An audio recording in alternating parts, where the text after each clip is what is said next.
అందరికీ నమస్కారం అండి. చాలా చాలా హ్యాపీగా ఉంది.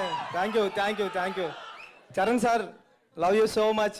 ఈ ఆపర్చునిటీ నాకు ఇచ్చినందుకు సెకండ్ ఫిల్మ్కే ఒక్క నిమిషం మాట్లాడాను. Thank you sir, thank you so much Charan sir. అన్నీ మర్చిపోతాను మళ్ళీ. Thank you. प्लीज हमारे पास ना बड़े सारे पहलवान है बाहर. 2 मिनट दो. सुनो सर क्या बोल रहे हैं. అంటే నా సెకండ్ ఫిల్మ్కి చరణ్ సార్ ఎలాంటి ఆపర్చునిటీ ఇవ్వడం, థ్యాంక్ యూ సార్. నేను ఎప్పటికీ మిమ్మల్ని లైఫ్లో మర్చిపోను. మీరు ఈ సినిమా కోసం ఎంత కష్టపడ్డారో నాకు తెలుసు. మీకు చాలా ఇంజురీస్ కూడా అవి నేను ఇక్కడ చెప్పలేను. Thank you sir, thank you so much. నేను మళ్ళీ మాట్లాడతాను, నాకు టెన్షన్గా ఉంది, నర్వస్ ఉంది ఫుల్.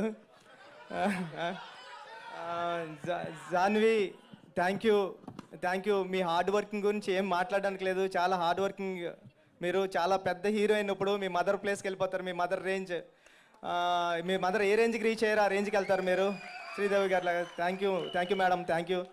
రెహమాన్ సార్, మీతో వర్క్ చేయడం నా డ్రీమ్. నాకు అన్ని పాటలు హిట్ చేశారు. బ్యాక్గ్రౌండ్ మ్యూజిక్ నిన్నే విన్నాను. సెకండ్ హాఫ్ అదిరిపోయింది. ఫస్ట్ హాఫ్ అదిరిపోయింది, సెకండ్ హాఫ్ కూడా వినాలి.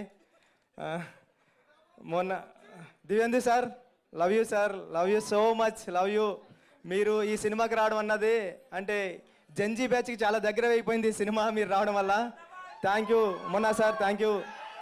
రండి సార్, మీరు నా కథకి లైఫ్ ఇచ్చారు. మీరు లేకపోతే పెద్ద